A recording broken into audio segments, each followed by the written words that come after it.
And welcome to another episode of Life Changing Challengers. You guys, we are super lucky. I am telling you, we have Daniel Tausan on the episode with us today, and he is a molecular biologist. He also calls himself a cell biologist, and he's a health and wellness coach. But you want to talk about getting down into the weeds of how science portrays health and what are the markers, what are the ins and outs of what our bodies go through when we exercise, when we don't, what food does, what it doesn't, what certain nutrients have. I mean, the guy knows it all and he's been through the ringer. He's also used to be a competitive water polo player and like, elite coach. So the guy knows the stuff and I'm really excited to talk to him. So Daniel, how you doing? Oh, I'm doing fantastic. Still another day in paradise. Ah, Canada. That's right. I love it. So, all right, Daniel, can you tell us maybe a little bit about your childhood? Where you grew up, what was the complement of your family, and what was it like to be Daniel as a kid? Yeah, I definitely didn't get the average, call it experience, though, if such a thing exists. I would get my mom asking me what I dreamt every single morning. And I thought this was just like the standard parent handbook. You're supposed to ask the kid what he dreams. And I didn't realize that my dreams were that akin of, hallucinations or, drug trips that people have later in life, where they're very lucid, very vivid. And I was animals. I would do all these different things, adventures in my dreams. I would love going to sleep. It didn't take me half a second to fall asleep. And I also had a lot of health problems as a kid. And that's really what pushed me towards kind of the health and wellness side of things, right? To fix my own problems. And then now I can help people fix theirs in return. So I was allergic to everything. Where we're talking, it's springtime and my eyes are like bulging all the time, just constant, right? Like if I touch my eyeball, I'm out for the day. Allergic to animals, talk about cats, dogs, I can't get close to them. And so, long story short, I dealt with all of this. I dealt with the gut problems. The gut problems was what drew me. Like I wanted to be a surgeon. That's what I say when I was 6 years old. I want to cut my stomach open and take the pain out. Like what's in there that's causing all the pain. And the pain was very simple. It's just not very good idea of what food was. I thought milk and cereal were the breakfast of champions, right? And that was probably the worst thing I could have been eating. And no one was really around in my circle to point that out or to know how to guide me towards very simple things. Often anytime you went with a problem, they're like, oh, well, you have, IBS and, we can put you on these medications. And mom was very against all that. So, she put me through tons of different holistic treatments, which, eventually just got to a point where I learned what it meant to be, quote unquote healthy. Like, well, what do you have to do for your gut? What do you have to do for your metabolism? And, it's not that complicated. As a kid, I was a sugar junkie. It's that simple. You're just addicted to sugar, like people are addicted to crack. It's the same neuroimaging can be seen on cocaine as it is with sugar. And I loved sugar, right? So I would have a bag of M&Ms. I would go through the entire bag of M&Ms. I want to get the stomachache right away, but the next day, I'm out, right? And the route was to be a doctor. I'll have to go be a surgeon, be a doctor, but I'm a space cadet. My dreams are just a reflection that I'm really daydreaming in the waking state more than I'm present with the rest of us. And so even though I have this jock-like exterior, I'm a Muslim man and all that kind of good stuff, people would think this guy must be cocky or whatnot. And they start talking and be like, oh, you're out. What planet are you from, buddy? Are you even in the right time? And like Huberman, I can't help but just start saying things to people. Oh, you could do this to help you lose weight. Oh, you're in your 50s. You should probably really consider resistance training because your bone mass is about to go real quick the next 10 years unless you start doing something about it. And, I had to learn through life that's not welcome all the time. You can't, Right. you can't just say these things to people, you are emotionally ready. I have to understand everyone's on their own journey. And so I really didn't like where medicine and call it like our biotech is today. When you work for biotech, it's a lot of, you can't deliver what's really there because the market's not ready for it. So you're playing this game of trying to like upsell what you have in a way in which isn't right. And you can't even communicate what you have because what you have could be exciting, but it's too hard to even to bridge to the audience. The jargon's also just part of a little bit of the jargon. It's just part so you can have the conversation. we're talking about endurance training. Like, you need to know a little bit about how your body metabolizes oxygen, sugars, and fats. If you don't, you just can't have the conversation. And the conversation is cool, right? That's what existence is based on. It's based upon that's what we have to work with. You can't ignore it. Either you learn it or you let someone else do it and tell you how to leverage it. And so this desire, this curiosity has just kept me hungry for knowing what is it to be a human being? What is our potential? And, just like the cold exposure and what we know from hypothermia, our textbooks need to be rewritten. Right? Like, what I learned in my textbook, I myself already could physically override with my control over the autonomic nervous system. But this isn't new to the world. The jet fighter pilots, deep sea free divers, pregnancy for women. Like, we all use a breathing technique in order to be able to hijack your physiology, in order to be able to withstand unbelievable feats. So why isn't this, incorporated into our understanding of physiology? How come this part is left out when you're training a doctor or even when you're training a scientist? And, that's the part where I didn't really fit in with the rest of, call it the crowd there. Because today, if you want to be your standard scientist and get a job as a scientist, your best bet is to model disease. I just wasn't into it. Yes, you can go down the sports route and whatnot, but then you're also very much so capped at what you're supposed to be looking at. Right? How dare you talk about health? You just stick to the performance side of things. And I like educating, I like talking about what's there. And so, a lot of people are the outlier. Like, you'll get some data and you don't fit the trend. You can't just toss that person away. And I will help make sense of you as the outlier, because that's real biology, right? I can go sit in the lab and curate data, but in the real world, I got to address the fact that you exist and that biology is real. It's meaningful. It's telling me something, and I'm up for the challenge, So here I am. And that is a great, that's a great, almost agenda that we should follow, what you just said. But I want to step back a little bit. I want to know a little bit more about you. So just a basic question. Brothers, sisters? Older brother. Were you close? Very close. Yeah. We wrestled.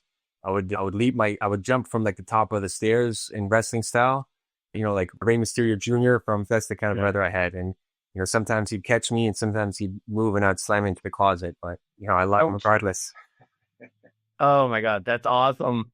I didn't have any brothers and sisters. I don't know about that. I had 12 cousins, so I got a little bit of it. But oh man, that's great. So when you were they call it high school in Canada, right? It's not secondary school. Okay. So in high school, is that when you started water polo? Yeah, I started water polo when I was like 11. Yeah, pretty young. Oh, wow. That my biggest, I guess, feat in life so far is I taught myself to swim at age 4. I just walked into the ocean. I saw everyone else. And they said, "Hey, what are you doing?" I'm like, "Leave me alone. I have to go learn how to swim in the deep end." And I just started doing the thing, So I'm an aquatic kid, and that's where I feel the most comfort is near water. Oh, that I envy. I've been through, I got a total amount, probably somewhere around the 100 mark for triathlons. And yeah, it's still like, all right, survive the swim, so I have the privilege to get on my bike. But I'm getting there. It's good enough to get on the podium once in a great while. For swimming, if you don't do it when you're young, it is extremely, if not yet impossible. So a 17-year-old can decide, hey, I want to be a world-renowned soccer player. They can still make it at the upper echelon. A 17-year-old that doesn't have an aquatic background will never break into any kind of like national, even world championship. No chance. So don't feel bad. That's all. Yeah. I mean, so just for everybody listening, and I'm not really, but hey, there are exceptions. Lionel Sanders, very much an exception. Canadian triathlete, never swam as a kid, started working on the water, but he worked really hard to get to that point.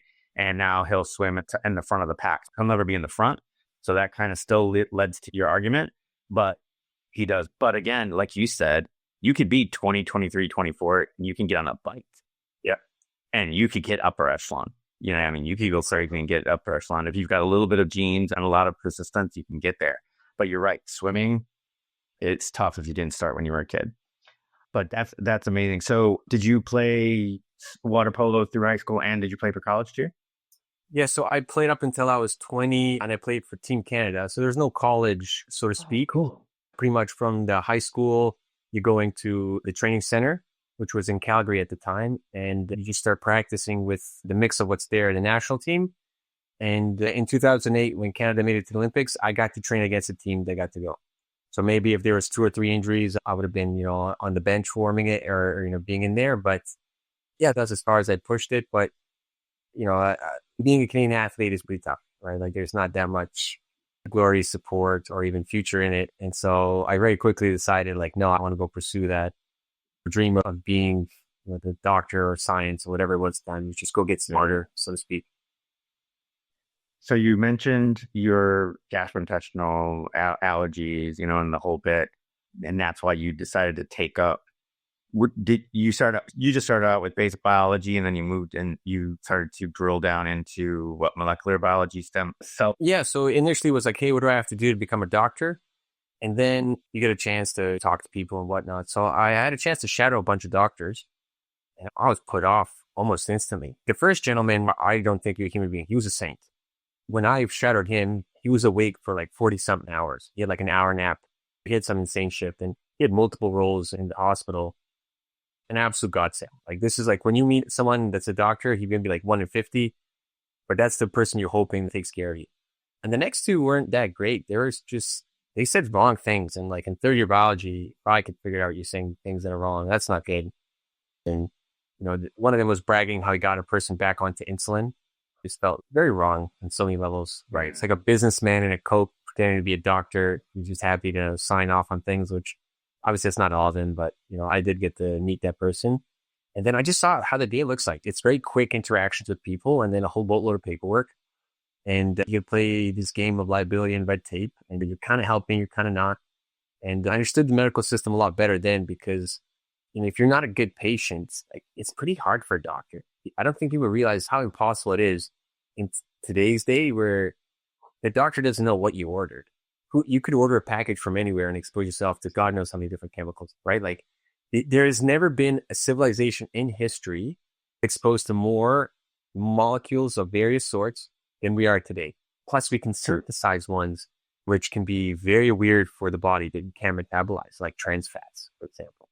So, the fact that you go to a doctor, you're like, hey doc, I'm not feeling well, this is my problem.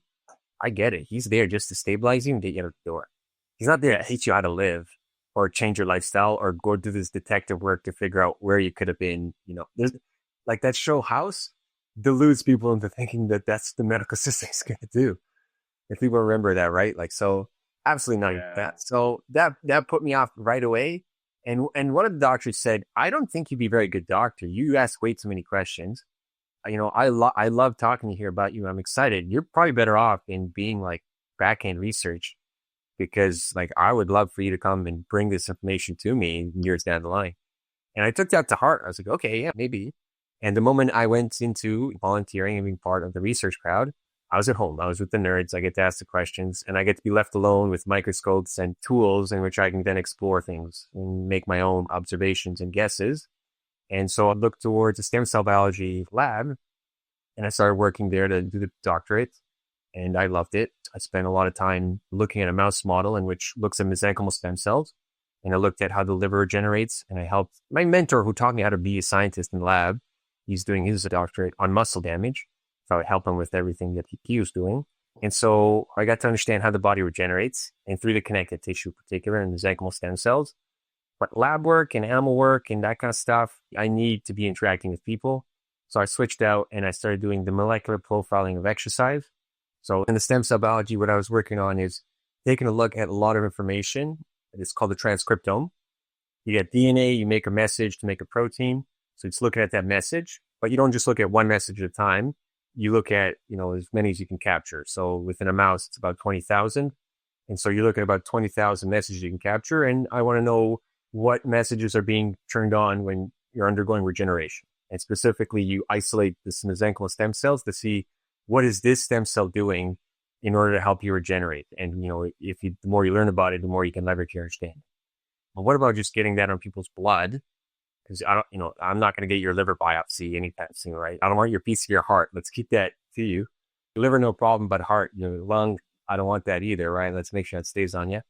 Those organs can't regenerate. Whereas muscle, no problem. Give me some muscle. Sure, it hurts. It's a little bit obnoxious, but your muscle heals phenomenally. I was interested. Can I bring this understanding of molecular biology to the person, like the actual person. And I was lucky to work with a company, Molecular You, through the doctorate.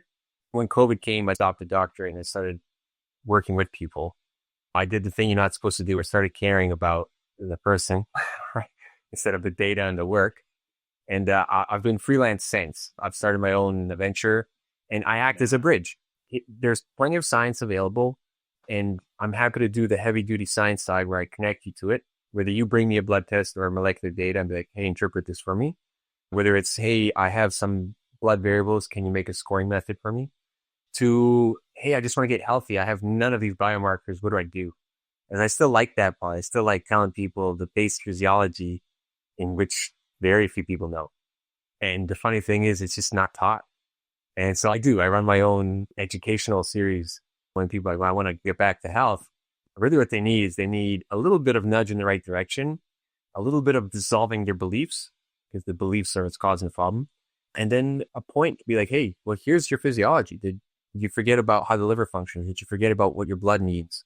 Did you forget about, like moving your body at the right time? The things that are super important for your health are mostly free. And that's why they're not talked about very much. Right. I mean, they've got us cornered, but no, I am fascinated about the why. And I have some of my clients that are like, yo, coach, just tell me what to do. I'll do it. I trust you to get the results and we'll go from there. But because I'm always telling them, you know what, you're just going to have to humor me because this is what I do.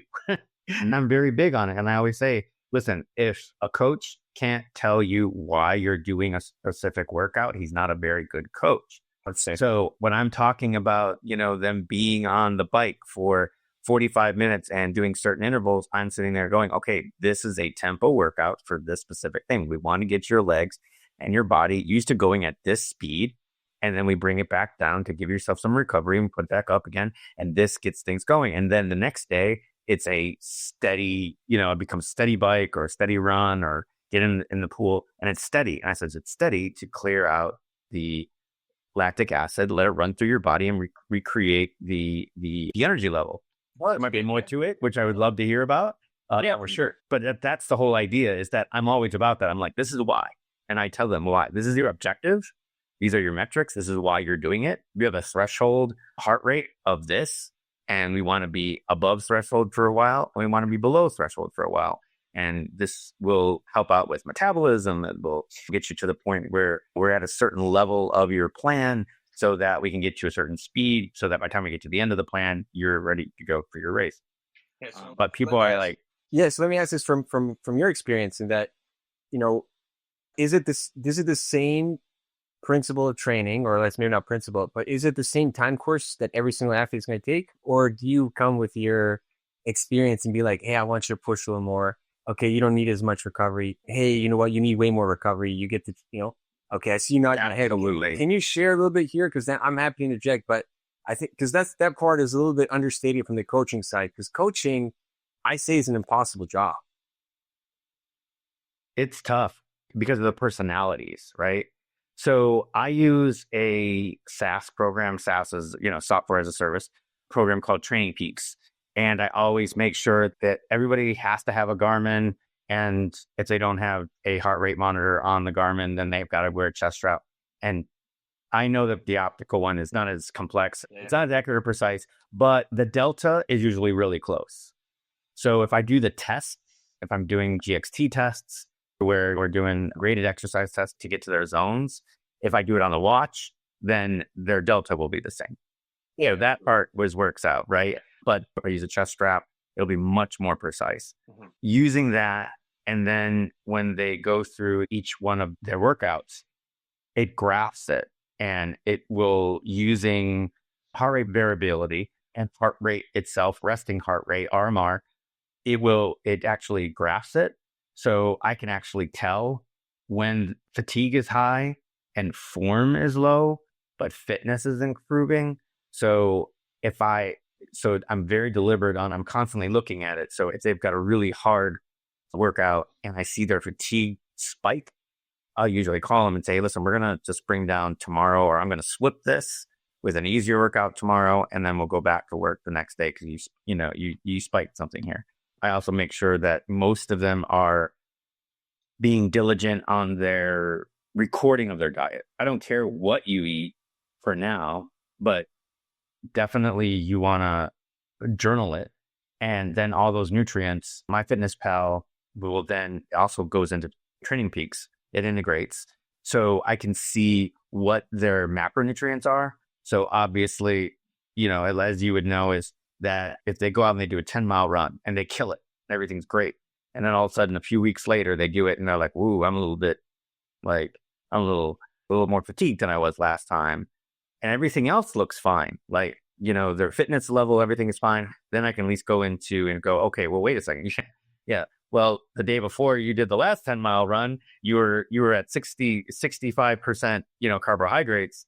And the night before last time you were at, the day before last time, you were only at 40% carbohydrates. There must be something there for that person. Sometimes it's fat. I got some people that like to be more aesthetic. Like I've got one woman that we were doing a 4-day challenge. So she did a 5K on Thursday, 10K on Saturday, half marathon on Saturday, and then a full marathon on Sunday. So Thursday 5K, Friday 10K, Saturday half marathon, Sunday marathon. 48.9 miles, 4 days, and it goes inside of, it's down here in Tampa, just a couple miles away in Disney World. So you run around the parks and the whole bit, but it's all for these races. And so I said, what we're going to do, let's see, if you're really that way, let's try you on keto. And I did this like 3 months out. And then we had her train. 2 days before your race, we're going to start adding carbs back in. We're going to add a boatload of carbs 2 days before, another good amount of carbs 1 day before, and then we're going to maintain until Saturday. It's not going to matter on Sunday, but to top them off. And she killed it. She absolutely blew it out of the water, like literally PR'd every race. But then Monday, she goes, "Yeah, it was a great time and all, but I looked in the mirror today and I don't like what I see, And I'm like, "Really?" Loaded water. I'm like, "Great." So I'm like, go back onto a regular diet. You don't have to go completely keto, but let's pull your carbs down just a little bit. Call me on Thursday and tell me you feel the same way. She called me on Thursday. She goes, "Yeah, you're right. That's the reason you're the coach. She goes, "No, I look good." So that's one of my kids that she doesn't like to be told why. Right. It helps sometimes knowing why so that you can, I think, make the association with, hey, what's going on at the moment. That's why it's important to have a social circle, a community.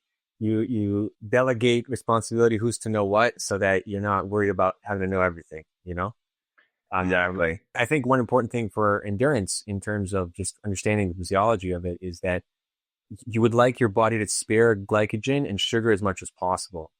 It's not because of the energy aspect of it, it's because how those resources are tied in with your hormonal system and how much they act as a fatigue or a break on the body.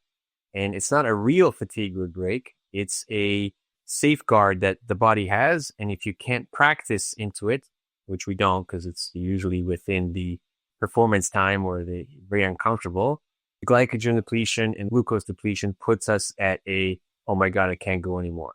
But as you keep training, especially when you train in fasted states, when you train in states where you haven't ingested very much glucose and you have to convert it yourself, you have to produce your own glucose, your body becomes very good at sparing the glucose. And it actually shifts what the oxidative capacity of the muscle fibers that like fats. So even your oxidative, the slow twitch fibers, well, they can still use glucose. And once they get to a certain threshold, they'll consume glucose as well. And there's a threshold when you activate the fast twitch fibers.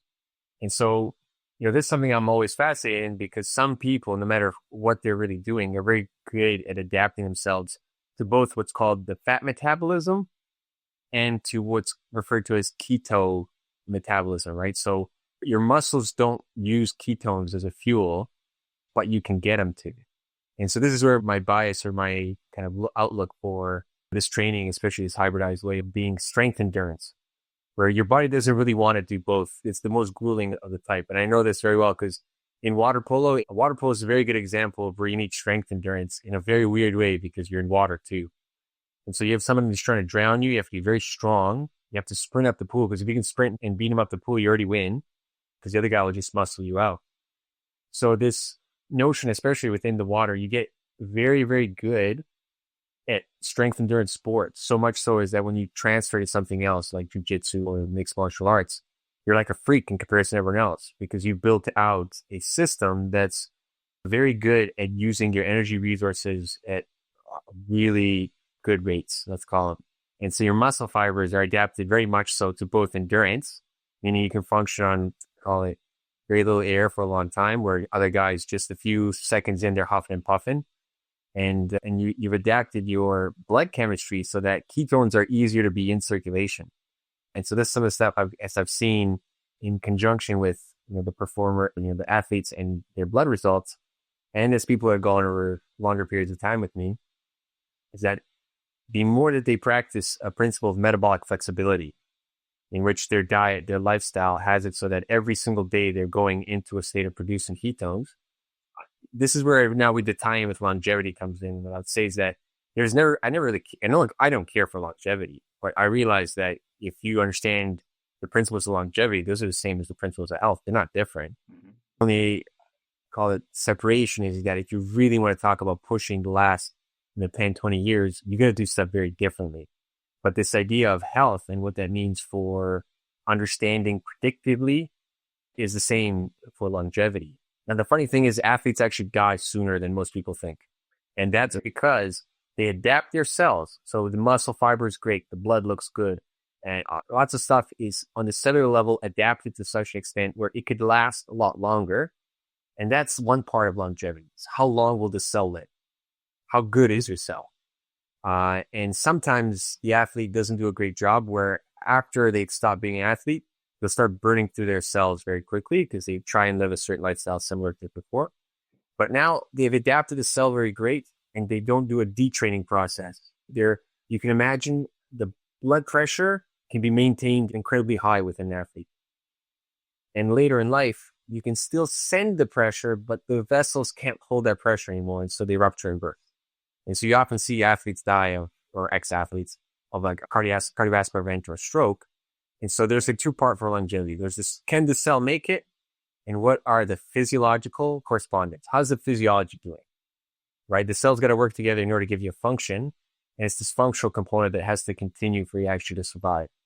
And so you need both in order to have longevity. And for some, their cells are absolutely crippled. They look like they should be dead God knows how long ago. But for whatever reason they're able to coordinate still and work, And so I'm always kind of looking at what is the best predictive value. But there is a very, I call it fortunate or unfortunate, whatever side you want to be on, inter-individual variability. There's just so much variation. Even what we understand is a standard blood test. That's why there's a range. And sometimes you're on like the edge of the range. And athletes often are outside of those ranges, and the doctor needs to know. And if the doctor is not, call it, equipped to understand what an athletic blood value should be, they get misdiagnosed or misinterpreted very easily. So this idea is, great if you're looking like, hey, I need more work in biology. It's great. It's complex enough where there's always more stuff to do. But it makes it a little bit difficult in terms of having confidence all the time with what everything's telling you. This is why there is no better comparison than yourself. You are your best control. And the sooner you get interested in yourself, the sooner you have access to wealth in which I can't give you monetary value for, because I don't know what treatment or, let's say, other thing you're going to buy into later life, in which I'll tell you now, people that have lost their health, they'll give all their money to get their health back. They're dumping it by the thousands.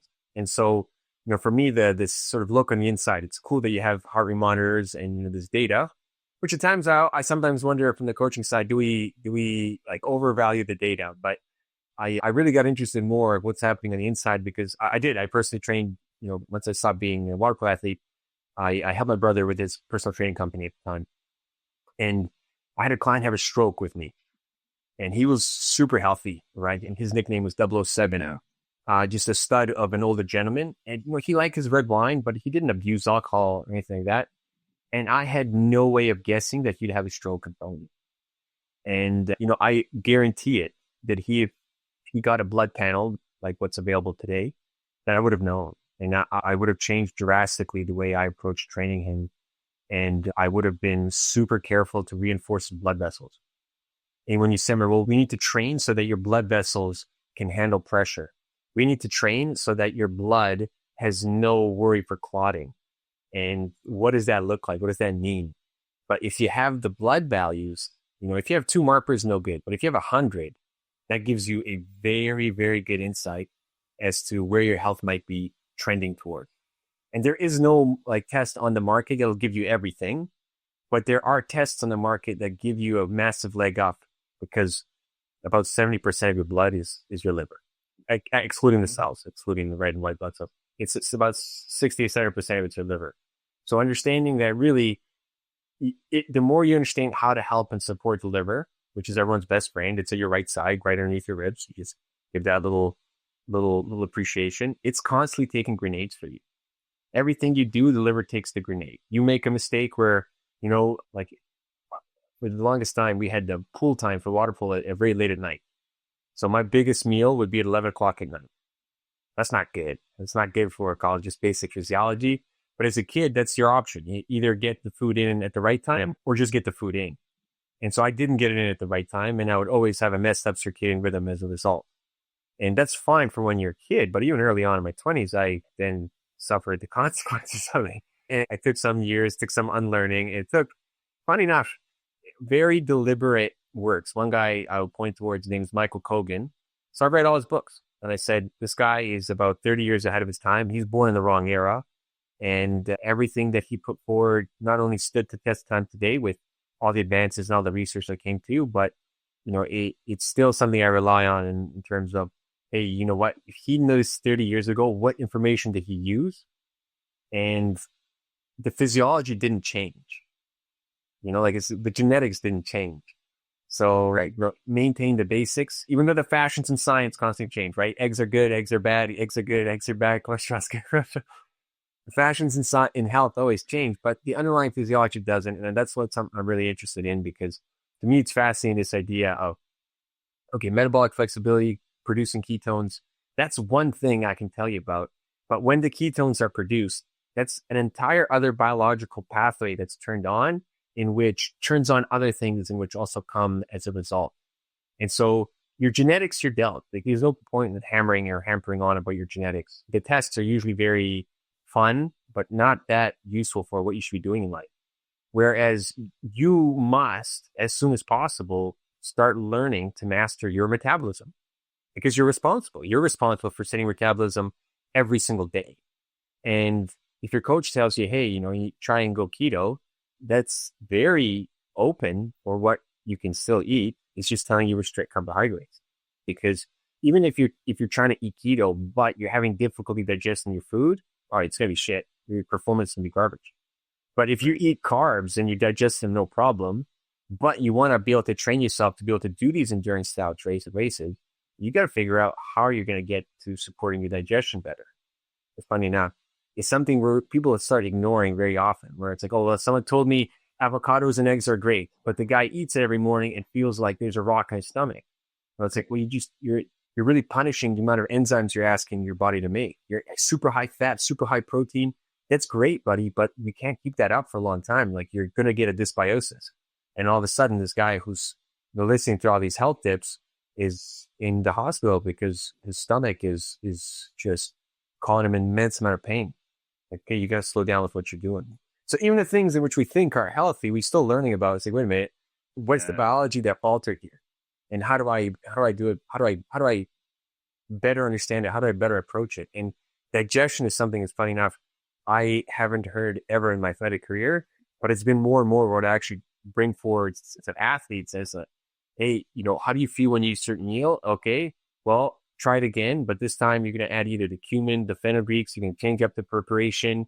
You're either going to slow cook your meat for 8 hours before you eat it, put way more peppercorns, things like this, how are you preparing your food? And then all of a sudden, man, now all the things I was eating before, way different. I love my food. I'm not feeling lethargic and whatnot. And a lot of times to kick wheat, you got to kick wheat to the curb, even though we love wheat. Wheat's often called not the best thing, right? And I guess another one is that there's this myth somewhere within athletics where it's like eat a bunch of pasta Like pasta's your best friend. But pasta's okay, especially if you have like good fresh pasta. That's a different story. Right. This idea that pasta is your best carb source. No, it's slow to digest. It'll make you feel lethargic. And like, yes, there's always going to be a guy in the team that can eat an insane amount of pasta, still be okay, but that's not everybody. And that's a big part where, your biofeedback, like you have on the heart rate monitor, that's great. But your sensations of like, hey, I'm comfortable, I'm uncomfortable, that's the most useful. That's also the leading edge where it tells scientists, like maybe I could develop a product that will tell people like, without subjectivity that this is it. And so this is a big part where, from longevity, I'll throw this at you to see what you think, but the temperament for all the people that I've got to interview personally that are centurions, made it to 100, is they're fun. Like they're fun people. Their mood, their temperament is, you can't really get on their nerves. If you say something that they think is disrespectful or rude, they'll just call you out. They'll try to be cheeky. They'll try to make you laugh very often. They don't take things to like too much personal. And it's not like they don't get angry in life when you ask them like, oh, when's the last time you're angry? They're very much so in tune with the real biofeedback. The not your beliefs, the things that you said. Oh, someone told me to eat almonds. I must eat almonds now. They're good for me. The almonds are good. And yet, the person is suggesting more oxalates than they ever did in, the last 30 years, just because someone told them, almonds are a good protein source or a fat source and they got to eat or vitamin E or whatever.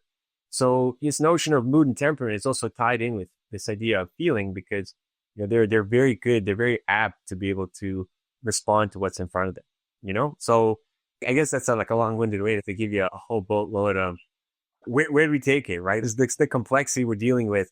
And the fact is a coach that you have to be blind and be like, do this. When you're right as a coach, I have to say it's a sensational feeling because the amount of guesswork that you take, obviously the supercomputer in the brain does a lot of quality stuff. Otherwise you wouldn't be where you're at, but it's such a hard, especially when you have athletes that are good at slacking. You know what I mean? Like when they can lie to you very well and they're lying to themselves, but like to cheat themselves.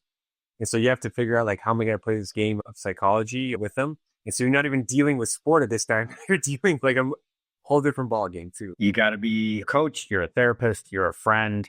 You're a brother. You're a father. You're certain people that react in a certain way.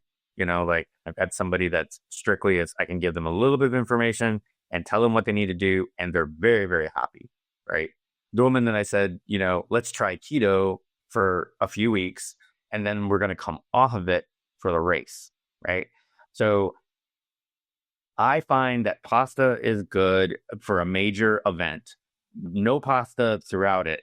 But then when we're starting to use the old term of carb load, just to pack the glycogen stores, then we'll add that in 3-4 days before the race. I'm not talking about like 20-year-old water polo athlete pasta. I'm talking about a normal side of pasta and as fresh as possible. But then we cut it out. And then after the race, you're done. We leave it alone because what you said exactly is that slow digestion.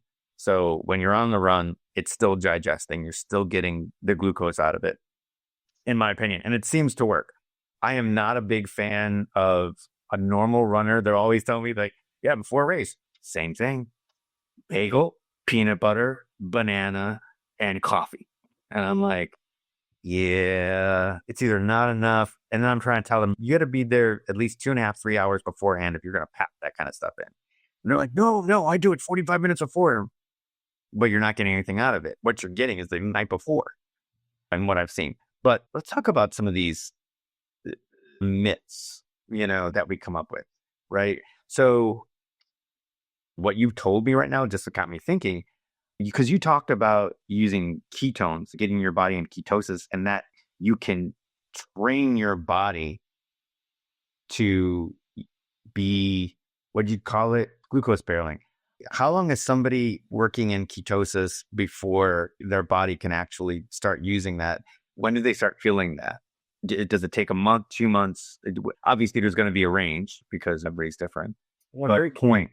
Yeah, I mean, when you take a look at the literature in science, right, you take a cohort of people, you might put them on a bike, you ask them to change their diet, you take a muscle biopsy and you see, does the enzymatic machinery on the muscle change in a due time? So within about a month to 3 months, you can see that the muscle has adapted to be able to use X amount, some small amount of ketones as a energy resource. You can see the upregulation of the enzyme present there.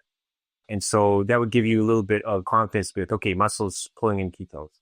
So in this notion where, hey, I'm giving my body another access to not only are there fatty acids, so fats present that I can pull into the muscle to use, which is the primary, of the slow twitch, what they're going to use. The ketones are a additional fast access fat, so to speak, where the way you go into burning, we don't really burn things, we oxidize our food in order to be able to extract energy. It's just a shorter step into oxidation for the energy, whereas the fat has to go through a slow process called beta oxidation. So you chop it up and you have access it for energy. It really depends on the individual and their background, because, we kind of think people are born in these different kind of body types. It's not necessarily. It's really like if you're chasing aesthetics, you should really just chase a biomechanics, and the aesthetics come as a consequence. If you're focusing on aesthetics, you're doing things you don't want to do necessarily. It's always a motivation game, and then you're always kind of on the back foot. Whereas, hey, my goal is a certain movement, like a handstand or whatnot, then aesthetics start following, because in order to do a handstand, you have to have certain alignment and posture with your skeleton. Therefore, it gets that muscle development to a certain amount. You put a time trial, like, hey, I want to get my 1 kilometer run under a certain time. Your body's going to change in accordance to that. You could take a look at what physique do you like. Okay, what athlete emulates that physique? Go play that sport. You'll get there faster, and obviously you can use gym as a supplement. So this idea of how to adapt your metabolism, it really goes into this notion of what did you put into your body?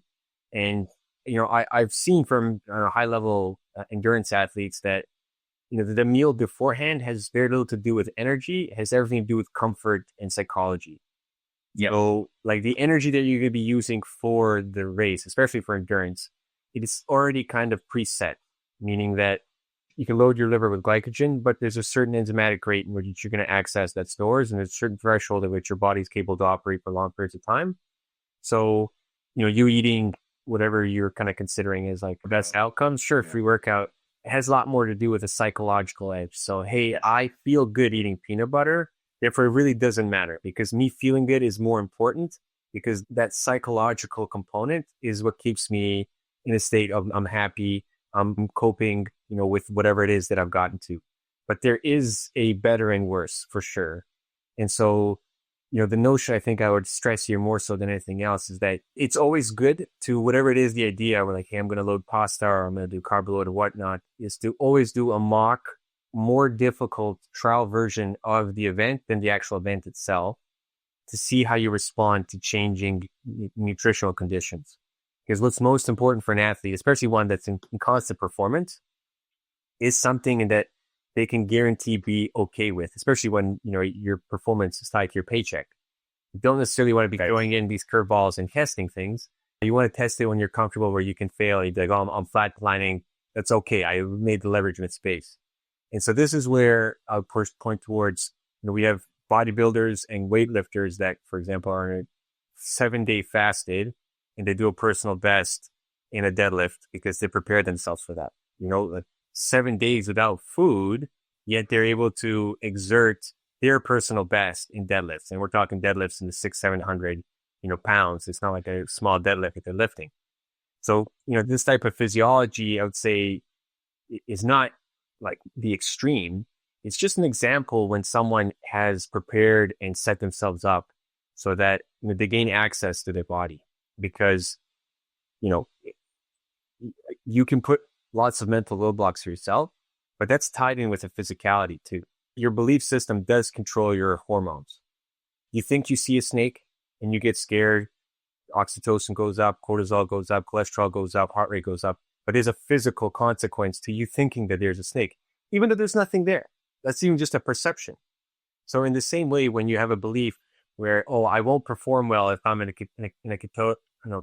ketosis, you won't, because you've already set the stage in which you're going to have a certain hormonal cascade, certain neurological control, in which is already working against you. And the more you hear from today, from celebrities or big names that had massive problems, and they say, oh, I always talk bad about myself. I always talk down to myself. I always had this negative self-dialogue. and it would destroy my performance. It would ruin my marriages. It would ruin my relationships. And I realized that I was having 20 years of negative self-talk. Well, that's a part of a belief system, that the person isn't deserving of something or the person isn't worthwhile. And, this is why when you talk to the best, they'll say, like, well, I saw it, I visualized it, and I acted on it, and they're not delusional. It's not like, well, I just sat around playing games and walking my dog. And then the next day I woke up and I won, gold medal at a national championship. No, there's obviously a level in which they know their abilities, they know their competition, they know what they can see with the mind's eye. And this is something that I'm personally always I quest to better understand, because I feel the science to me comes pretty easily, but the part where it's difficult is this emotional portion in which that there is massive play for the human being. You can feel it viscerally. You can't always measure it so quick. These fleeting emotions that come in, which really dictate, I think, a person's health more so than we can give it credit for. I talked to a lady and she told me that she lost her voice for a few years. I was like, wow, that's bizarre. She's like, yeah, when I lost my voice, I really went my own way. I opened my own business. I did my own entrepreneur way. I started changing my entire life. And that's a very different way to heal your voice, where she stopped doing this busy runaround. She took a lot of effort to take things into her own hands. And as she started doing a lot more things for herself, rather than just, working for others, her voice started coming back. That's a bizarre state, but almost every condition in which people experience, I see is almost tied to some kind of, call it physiological. It's like a slap from the universe saying, hey, you need to pay attention to this in order for you to be able to align yourself with what you want to be doing. Right? It's almost as if you came here to do something, right? I think everything has got some level of meaning, right? Our mechanic, they're meaningful because they help you be able to traverse the world, and you all got to get from point A to point B. From yourself, who's coaching, bringing up even the smallest thing where, now I'm sure a lot of the athletes, they could do it on their own, but they'll never do it on their own if you weren't there, right? Because it's so much easier when you have a pillar in which when you look at, you feel responsible or accountable to, like, okay, now I got to keep going. And so, the athlete, they seed in you a certain level of power if they're smart, which inadvertently they do, Yeah. I'll call it, all the comes into play. The first set of results, it's like some sort of result, you get is like, okay, so follow the plan, trust the plan. And I say, just trust the plan the first time, get out there, find out what result. They get the result, they get a positive result. They're there for life. They even might have bad races after that for some reason or another. They'll still come back because they remember that first race. I tell everybody the same thing. The first distance, the first time you do a distance, and especially like I get a lot of like bucket listers, right? Oh, I bucket list to do a marathon, and they come see me in September so they can run the Disney marathon in January. And they just want to get through it, right? That's all they want to do. They want to say that they ran a marathon. And I'm always like, okay, first time you do a distance, you do it for fun. You take all the pressure out and you go how your legs will take you. I'll get you the endurance and I will get you to the best that you can possibly be in that 4 months. But when you get there, I want you to have a great time. The first time, enjoy. And the Walt Disney World Marathon, you don't really go there to PR because it's huge. There's like 25,000 people. And if you're anywhere but the first 2 corrals, you're stuck behind a ton of people. But every so often, there's a place to stop and take pictures with characters. And then you're at Animal Kingdom and they bring out like real live animals out there. So it's not really there to PR. So that's why I like that race, because especially for first timers. But you always say that, but it sticks in their head at that point. They're like, oh, I did it and I got through it and it was fun. So then you could start adding time goals and stuff. And even if they have a bad race after that, they remember the first one. The first one always sticks. And I think that's that mindset that you keep talking about as far as, what you eat before the race is more about your psychological. Because we know it takes 48, even if they're not doing ketosis, if they're not in ketosis, it still takes 48 hours for you to, it takes up to 48 hours to fill your glycogen stores. So most likely you're still working on dinner either 2 nights before or maybe breakfast the morning before. That's when you finally filled up all your glycogen stores. And then we use things to top off the glycogen stores. But like goos and stuff, which that's a question that we can talk about too. But I want to go into some myths because I'd read and getting a scientific point of view. So working on the keto diet or the carnivore diet. Can we compare and contrast both of those? They're close. Yeah, so I mean, the carnivore diet I think is very interesting. It's very interesting because my hepatology or liver textbooks don't really have a chapter in which say, hey, if you eat only meat, what happens to your health? And I mean, the case studies are in. It's unbelievable how it's transformed people's health. Where you'd think it'd be terrible, but they're kicking medications they've been on for 20 years. Their blood pressure is coming back to normal. People that are even on antipsychotics and mental health have never been better. So there's something very unbelievable from the carnivore diet side of things. Some people that tried it, like, oh, I got constipated and I stopped after about 6 days. Another guy that tries it says, well, I had explosive diarrhea for 2 weeks before I was okay. So you'll see that very often in biology where it's either, hey, I am constipated or I have diarrhea. And that goes back to just the fact that anywhere within our pathway, what we have is inhibitor, activator, and you don't know sometimes when what's out of line or what's being compensated. And so you might see a very opposite effect. But the fact that it's still in the same region or area is a good sign that there is something really happening. And so the carnivore diet will make it so that your insulin is very low when you're eating the food. And the meat has the vast majority of what you need in terms of dietary requirements. And so you will be very quick to lose a lot of weight, a lot of fat. And you will be in a state of, I would say, pretty good place to do performance. As it kind of goes to saying endurance races, now I have never worked with anyone individually that's done both endurance and the carnivore diet at the same time. My guess is you'd have to go slow and steady because it's going to be difficult to eat that much meat in order to be able to sustain very high outputs of endurance training. And you would have to really do a great job of making it easy to prepare a lot of these meats. So I would think like stew-like preparations in which the assimilation of the meat's super easy because, again, you have to expend a lot of enzymes to digest your meat. So that would be my kind of take from the carnivore side of things, where I wouldn't rule it out as like, oh, you can't do this. Slow and steady. And, if they come to you like, hey, coach, I'm trying something new, can you work with me? And then you'd be like, okay, well, let's see what you got and let's see what you can showcase. Because that's also the interesting thing is you show me what's possible. You think it's possible, go ahead, you do it, and we'll work together and we'll see where we get to. Keto is, I'm notorious for never liking when people tell me what diet they're on because it still doesn't tell me what you're eating. Right. Are you eating eggs and avocado every single day? Because those two in combination have a very heavy digestion requirement. And you're better off, for example, eating your avocado with a boatload of other fats. And then you're better off eating your proteins with a boatload of other proteins, separating those out almost two different meals, so to speak, or just preparing it in a different way altogether, right? That's why guacamole is actually so good because you're taking things that help ease the absorption of the avocado and the emulsification or everything else because you're putting in the lime, and other things in there, right?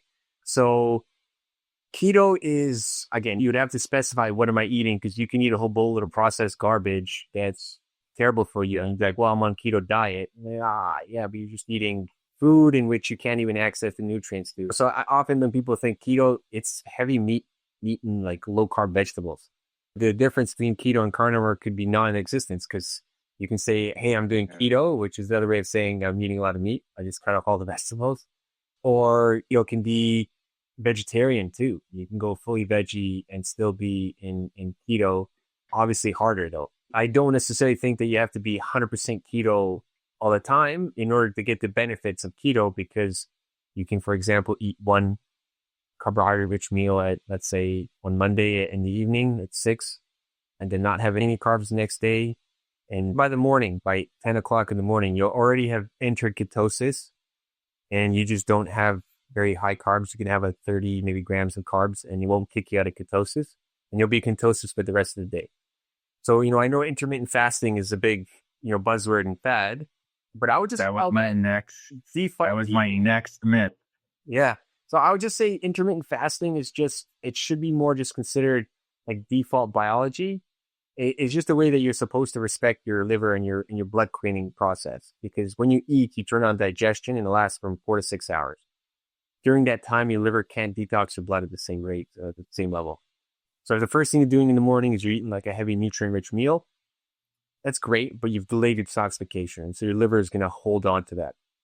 So the best thing you can do in the morning is get something like lemon water, get something like, like a cucumber or whatever, something very simple that has they act like scavengers or transport so that your liver can throw its detoxification contents from the night before onto the little bits of lemon, little bits of cucumber. They go into your colon and they go out. And then you can have calories after that, like the egg, the nutrients, and you're not delaying your detoxification, or you're not holding on to what you're trying to clean your blood with. And so anybody that's eating 3 meals a day will start having problems. A lot of the young athletes specifically, I thought you shouldn't eat your breakfast because I can see you're in my training camps and they can barely put food in their mouth. They get acne all the time. And so I'm like, okay, just drink boatloads of water. You're thirsty. And we're going to put stuff in your water so it's hydrating, so you're not just peeing it out right away. And then eat your meal when you're really hungry. And you'll see how it's time for the kids to eat, oh man, they have a massive meal.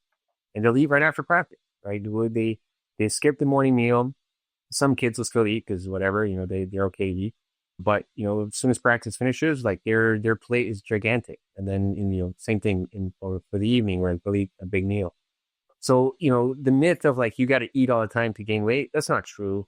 That's quite the like very nuanced scenario that some people should be eating all the time. Usually when you have like an acidic issue or you have some very specific case, would I advise you to eat all the time, because you're not allowing other systems to come online if you're constantly eating, constantly snacking. And what you want to be strong resilience. And think about endurance training. There's 2 types of things that endurance trainers have to consider. They have to consider training their fastest state to help them adapt with your energies. They also have to train in a gluttonous state. So leaving the door and eating food, because if you're doing a very high amount of exercise, you need to refeed while you're still in motion. And we're not designed to do that. You're not designed to move and to digest. And so the free will to do that, very uncomfortable, very difficult, and you should train it, right? It's why bananas are a great option when people on marathons. It's not there because bananas is sponsoring it. It's because banana is like an alien food designed for the human being because it's so complete, so easily accessible, and so quickly transferable into us continuing, let's say, movement.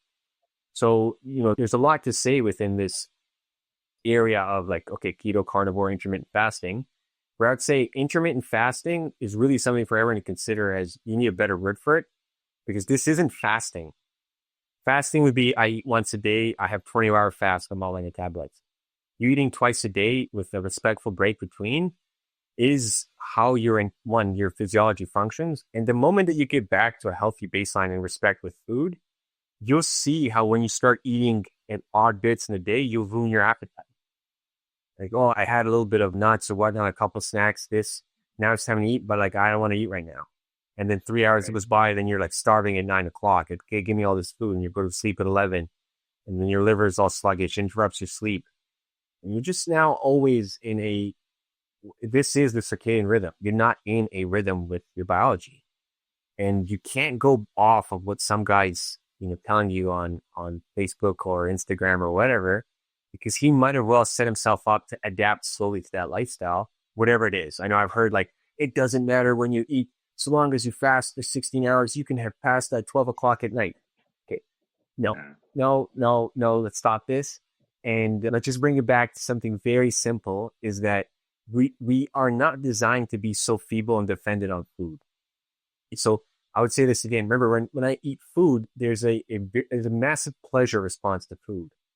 And so this is when I said psychology, this is really what I'm referring to, is that pleasure response won't get me to a state where I'm going to inhibit access to my energy resources because I didn't have this pleasure response. But I can also train out of that. I can train myself saying, okay, you know what? I won't have the food. I'll have a fasted state. I'll exercise. It'll be a terrible training session. I'm going to go to sleep because I'll be fatigued. And then when I wake up, I'll drink water and I'll go again. I'm going to have good positive self-talk. And I'm going to go to exercises that I like the deadlift, for example. I like doing deadlift. Deadlifts are fun. And lo and behold, all of a sudden I'm doing a personal best, on a day 3 of a fast. Like, what's going on here? Where did I mess up, or what belief did I have beforehand in which thought like I can't have access to my energy? You have to have access to your energy stores, and you can slowly inhibit or you can accelerate how you can get access to those stores.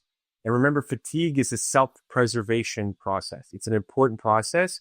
So you, as the consciousness, don't push past the body's physical limits. So fatigue's set in place. Be like, no, you power down for now. But it's put at like 20 or 40% of the capacity. 40% would be nice, just to consider, but that'd be nice if you can get to 40%. So once you start training into this state, really what happens is you become a lot more resilient. You become a lot stronger and your organs start adapting. So anyone that does endurance training, what you see is their heart will become more efficient pump. But the person that has bad nutritional, bad dietary habits, your pump will never become as efficient as someone that has phenomenal dietary and nutritional, and call this incorporation of science. Because they're not reliant, for example, I have to eat in order to be able to perform. Like, just slowly go into this, focus on my breathing. I just have to get to 20K. There's no particular time to hit. He just said, do it in a fasted state. Okay, I have plenty of water. My stomach's full of water. I'm okay. Hey, I got to pee in the middle of the race. That's okay. He said I could do that. We're hiking. This notion is that you're going to become a lot more resilient. And when you're doing so, it's the same idea with our plants and fertilizers. When you give an insane amount of fertilizer to plants, the plant becomes very bad at taking in nutrients. Now, it's going to grow and have a high yield, but the moment you put that plant in a average or low nutrients, it'll die. It won't survive. And it's the same thing as you. If you constantly keep giving yourself such high abundance of food, where a portion of it's passing through you constantly, you're peeing out your vitamins, you're peeing out your supplements, you're defecating out food you're trying to ingest, your fats you're trying to ingest. When you fast yourself, when you get hungry, oh man, digestion won't be an issue. You will burn through that food like no tomorrow. And I know everyone's gone through those training sessions where like they don't care anything about anything else. And it's usually there's this myth of like you have a 20-minute eating window. That's not really the case. It's because, as you alluded to, there is a depletion access to glycogen. There's a depletion access to both liver fat and adipose fat, and it's a little more complicated, intramuscular fat that is all being at a play in a ton. So, when we have something in which we're thinking, okay, it's replenished my glycogen stores, it's very likely the glycogen stores don't need any replenishing. They're often at such capacity in which, unless it's like your guys, I'm talking about the average individual, but your guys, that are training on a regular basis, they're going to go to a point where every practice, yes, they're going to access their glycogen stores. But the average day individual, they're eating so often that their glycogen stores are at capacity, and they're constantly getting influx, in which now they're storing it as fat. If, for example, you have extremely high fat metabolism, someone's very well trained, and you have a very easy session for them, their glycogen stores are barely touched. They touch their blood supply of resources, and especially if it was a low tempo practice, or just, let's say, like a stamina practice. Steady state. Yeah. Their liver glycogen might barely move. If you were to take a look in a biopsy at it.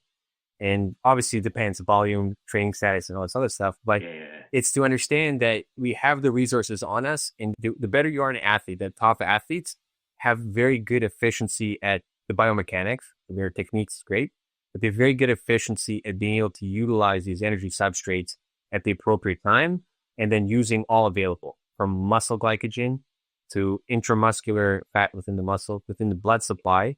There's a ton of resources in the actual blood supply in terms of amino acids and fats and ketones if you're in that state, and then glucose, obviously. And then you have the liver as this massive resource that can supply all of them. And then the fat storage, which we haven't talked about. So, the access to energy stores is absolutely everything when it comes to, this high performance, even just, I would say, performance. No matter what level, just for you to be able to excel at that level, it's this biology that's at play, and you're going to stumble into this bit regardless of who you are. And the more you have sort of support or interest around it, the more you can start playing within the confines of what we're talking about, And so that would be my very long-winded answer between keto and carnivore. No, are you kidding? That's fantastic. And I even learned a bunch of things that you just mentioned. So it was interesting that you were talking about, in a fasted state, you're learning to what to take in and, that you don't need to yet. A lot of it is already there for you. You just need to learn how to access it. Very interesting because they got that case study. So around here, because we're in a very high humidity climate, everybody around here, all the runners, they usually have belts or they have where I could put a water bottle back here. There's people that have bladders and the whole bit, and they're all out there.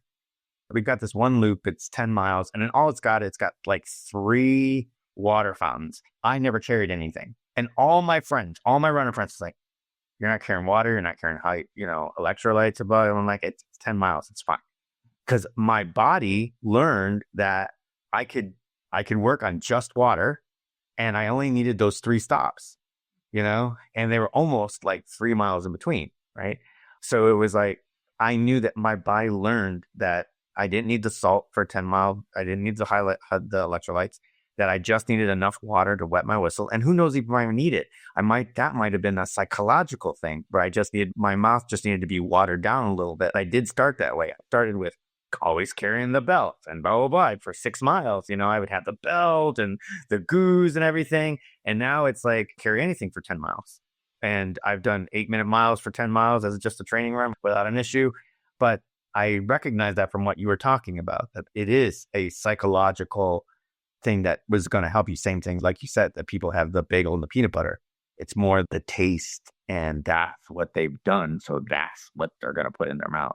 Yeah, the taste. There's a certain, let's say, a caliber that they'll always offer at. So if I constantly need to use a gel pack to get through 40 kilometers or marathons, 26.2 miles. So I do think within that range for the average individual, they can easily train with it to be able to go without any bit of, call it, additional food supply. If you are at a state where you must consume something in order to get to there, you're pretty much saying, hey, body, don't access fat anymore. Here's more sugar. And you're interfering with your body adapting to be able to function with its resources, which is in the long run going to handicap you and keep you at a certain level while there's going to be another echelon or group that's going to operate a level above. This is where you're going to see these sort of like brackets of individuals where they're not in the same ballpark or league. And that's why I said belief at the beginning was one of the big challenges in the health side of things, where we put that sort of limitation that we have for ourselves. Oh, I can't do this without it. And you do often need someone you really trust and have support there, whether it's a coach, whether it's a loved one, to help you realize like, hey, maybe this is not the best thing. Can you try and push past it? Push past the discomfort. And then once you've adapted, you turn on your superpowers. And then there is a certain level for ultra marathon in particular, where it's just not biochemically feasible without you consuming food. And I do think that's past, when you started going into the 80, 100 kilometers, multi-day races, there's no chance that you're going to be able to use just the energy reserve that in your body. You need to constantly, find easy ways to incorporate. And that's what I was talking about, the gluttonous training when you have these Ironmans that are, 10-hour races, right? That's a different ball game. And for those guys, I don't recommend them going without it. But I'll say, well, no, I've done 5 of them. Oh yeah. And yeah, I've done 5 of them. And yeah, no. And that's where, very interesting that you say that, because it is they've got a saying, right? And you talk about being gluttonous. So basically it's swim, bike, run. And they call, all right, the bike's a smorgasbord. Mm-hmm. So basically you're constantly eating on the bike because 2 reasons. Well, first of all, you're on a bike, so you're on a steady surface. Your body is not like, trembling up and down, so you can kind of get it into your digestive without it feeling like you're overrunning it. But you're coming off the swim, so you burnt 2.4 miles on the swim, and you come off of that, and you've had your meals and stuff before then. So you come off the swim, and obviously you can't eat during the swim. That's not gonna work. But so you've got to go on the bike. You've got to replenish for what you lost in the swim. You've got to maintain fuel for what's on the bike. And then you've got to get ready and prepare your body for the run. So that is the reason why they say, okay, the bike's a smorgasbord. So you might eat 1,000 calories, 1,000 to 2,000 calories on a bike for what you've lost, what you need to finish the bike. And then you're going into a pretty big run at that point. What's your preferred calorie source for the bike? I am big on, I like gels and bananas. So I use a Morton gel, which is basically fruit. It's a combination of sugars, fructose, dextrose, and I think it's something else. It tastes like sugar water. Mhm. It really is a gel going down in. And that was the other thing is that there's all these myths. They're like, so they've got these other gels and they say that they're about 20 grams of carbs. And they're like, take one every 45 minutes. And that used to be the standard. Right? Yeah, I remember. And then I recently in a triathlon state, I'm like, no, 90 grams an hour. Game changer, complete game changer. Not because I'm not, I'm not in a ketosis state. I haven't transferred and learned to use those extra energy stores. But at 90 grams an hour, it was game changing. When I started to feel fatigued before, all of a sudden it's like, nope, I can keep going. It was an amazing feeling. Right, the biking window. Some of the gel packs and stuff will have it. Like there's one, the fatty acid is that starts more of that, less on glucose, higher on like kind of starchy fatty acids instead, slow fats to just instead of, and then you don't have as much. There's not nearly, you don't have to take as much. Like when I take 90 grams of carbs, you're taking one gel. And for the people that have done that transfer, they're fine and they're good. Yeah, the other story was I had talked to a woman who had taken her family raw, complete raw, right? Obviously not, they're also vegan, well, I don't know what's vegan. So, but raw, completely raw. And she was telling me that her kid loved to ski. When they would go skiing, his friends every couple hours would be starving. They'd have to go down to the lounge and get a hamburger and fries, blah, blah, blah. And he would just bring a couple oranges and he'd be fine. So it's how human beings supposed to be.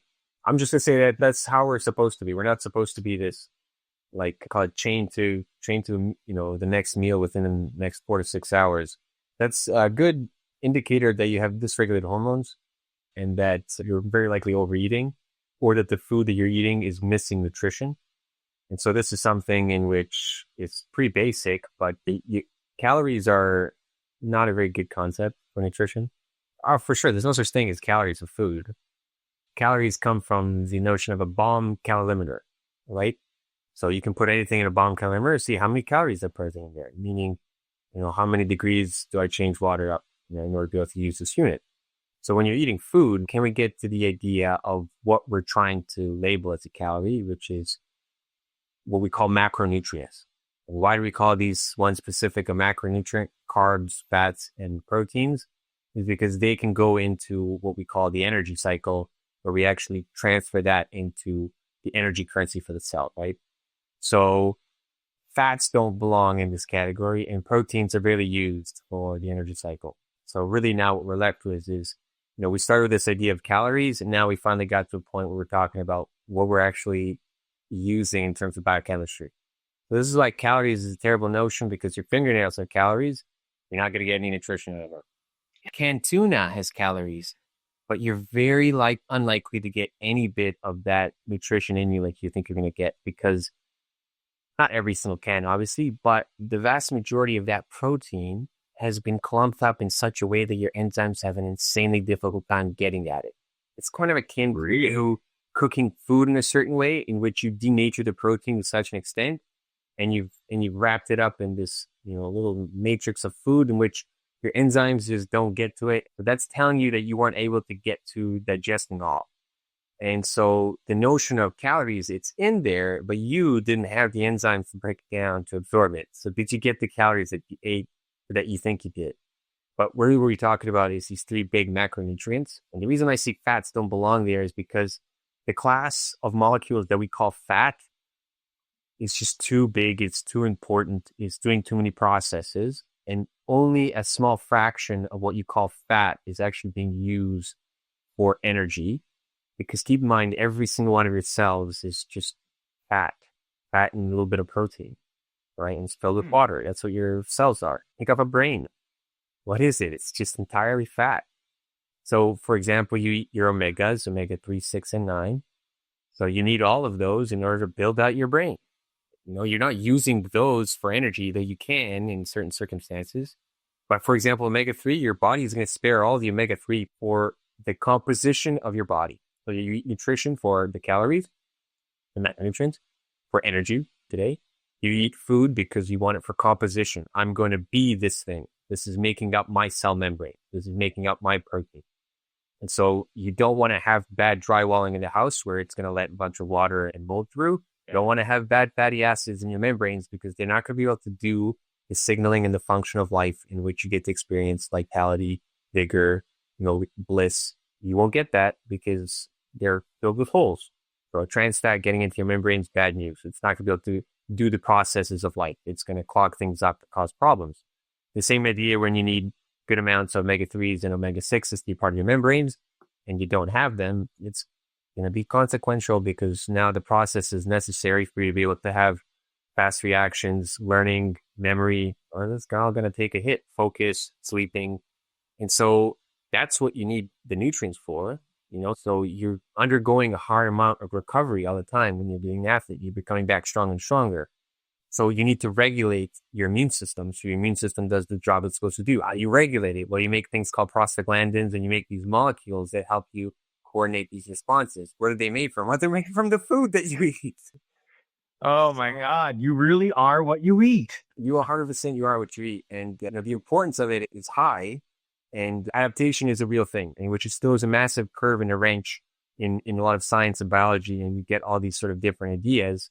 But like I said, people have adapted to a keto diet, fasted for certain days, done, record lifts or deadlift that are unbelievable. It really showcases to you that you should take matters into your own hands and work with people around you to achieve something special, right? And so I've had people throughout my life come with these ideas like, oh, can I try this? Should I do this? And I give them the best I can where I'd say ready evidence or, as acting as a nexus for information where what people would see, what people are having with what they're doing. And to give them, call it the safety net of risk of what they might encounter, but to also showcase, like I've learned through people what's possible in biology where if they didn't do it, I would still be it. I don't know. But because they did it, now I'm like, okay, so you can adapt to that. How did they get there? Well, it looks like they were born for it, because of their life, their circumstances, or they were in the military and they're forced, right? So a lot of the people that showcase some of the most interesting biology are often the ones that are putting themselves in extreme scenarios. And athletes are actually part of that.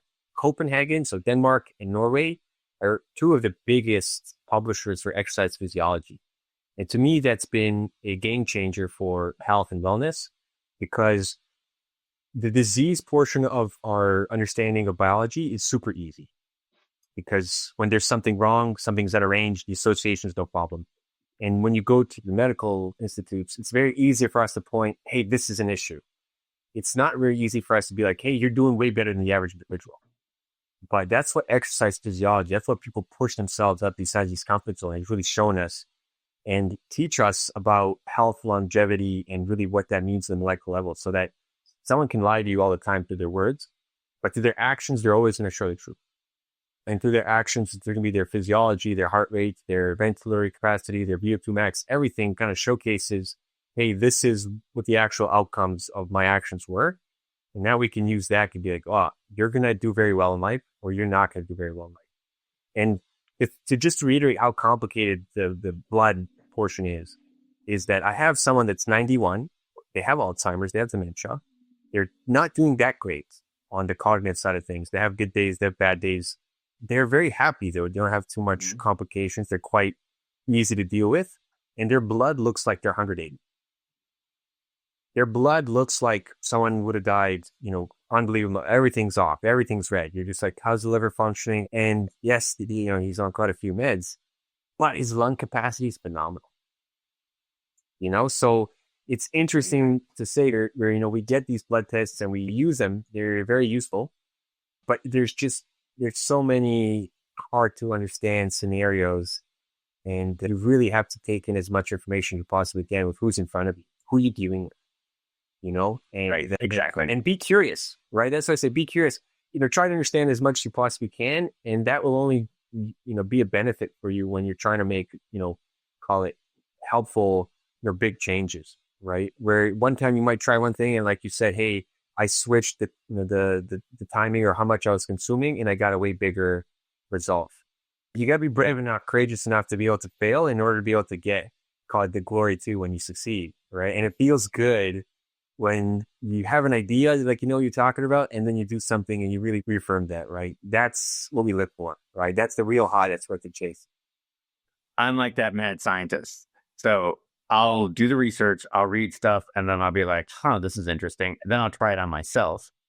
And depending on the results, then the first thing will happen is I'll go to a client and I will like, I need you to be my guinea pig just for the next training block.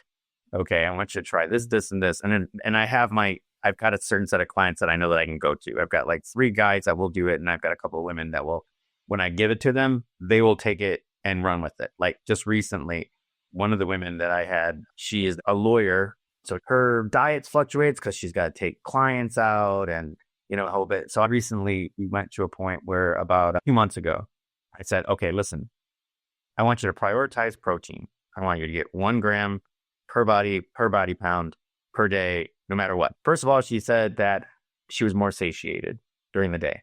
So that was good. So that made me happy. But all of a sudden, she was recovering faster. She was progressing more. Everything got better for her, right? Everything got better. Times are faster.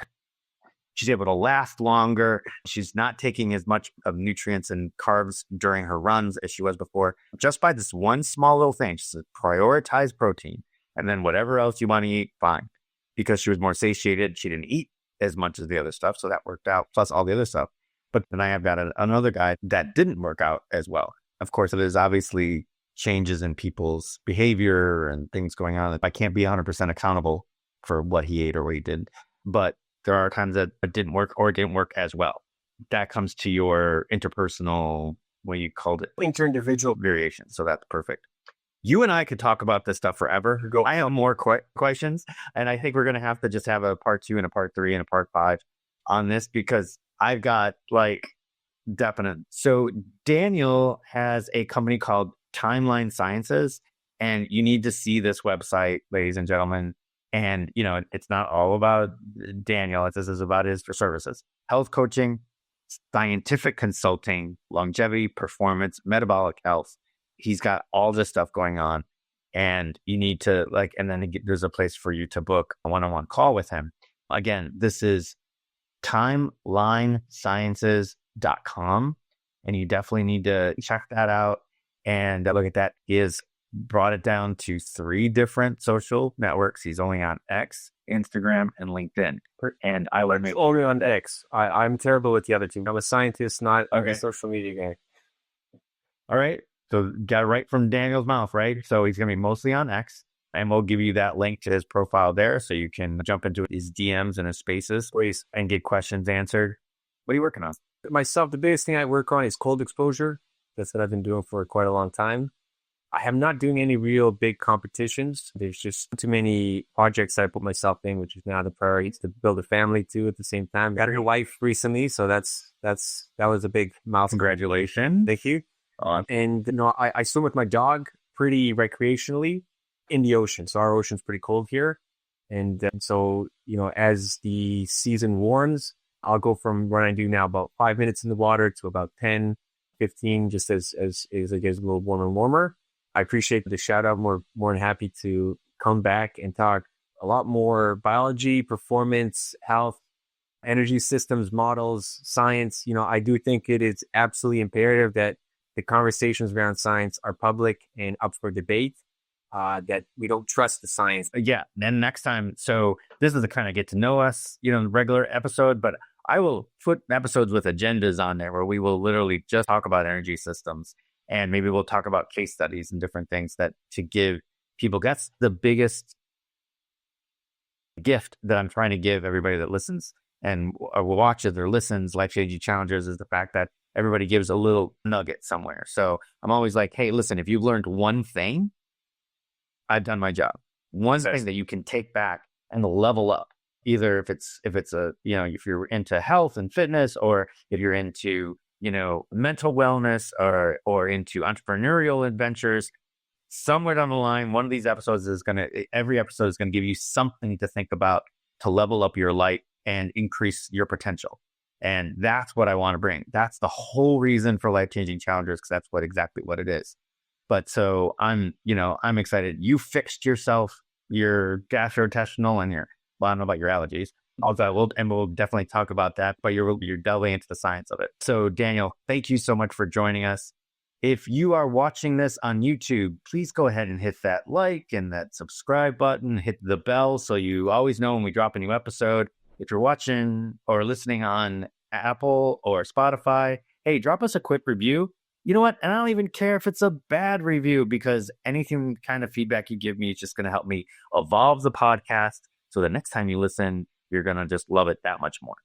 So again, thank you so much for listening. Daniel, again, we really appreciate you joining us. So for Daniel and myself, we will see you in the next one.